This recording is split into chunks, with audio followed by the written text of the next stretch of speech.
tuming gulat ko sa'yo.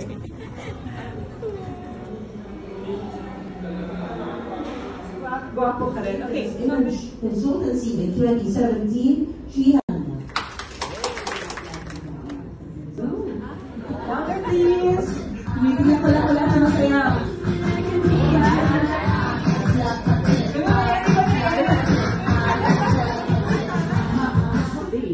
First is understanding. You na stay there. 3, nag-shake to. Okay. Oh, you 3 down.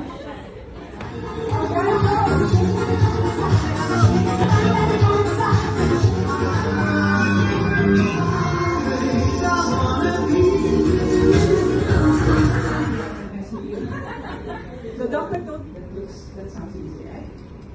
That wearing her shoes. Whatever happened to us. Now, I'd like to start this talk with that. Or were you programmed to achieve a purpose? Okay.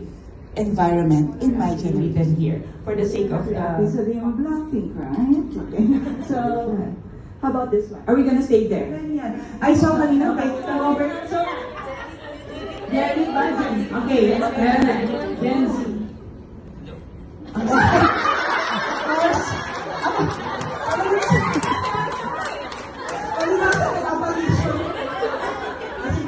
Fine.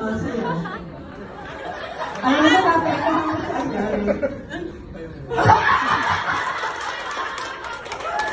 love understanding what they meant versus judging what they're doing. So I'm in charge of your biases. Basically, you touch your heart. First is inherited. So then those people in your team, I now understand.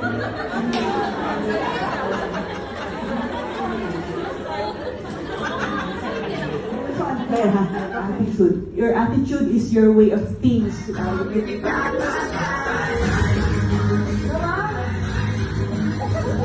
Feel and adjust with assessment, but simply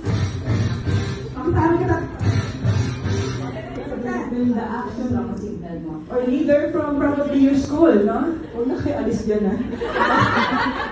Okay, para maramdaman ko yung value to take action and refrain your thoughts. Sometimes we are not ourselves. We're not just blooming where we are planted. Kasi kami may bagong thing. So if you are really just open to do this, or change me, I became a better person.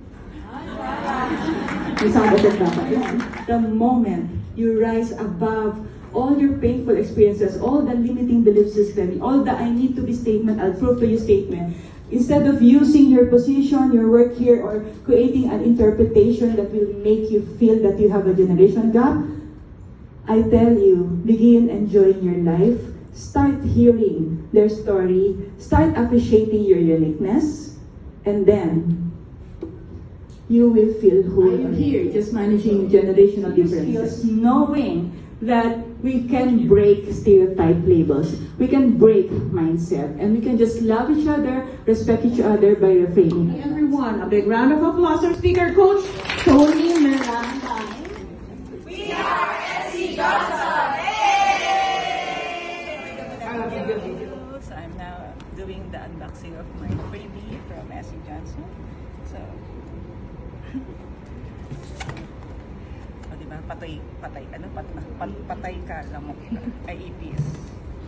Yes. Ito juice. Ay, hindi pala. Okay. And of course, I got these too. Thank you, SC Johnson.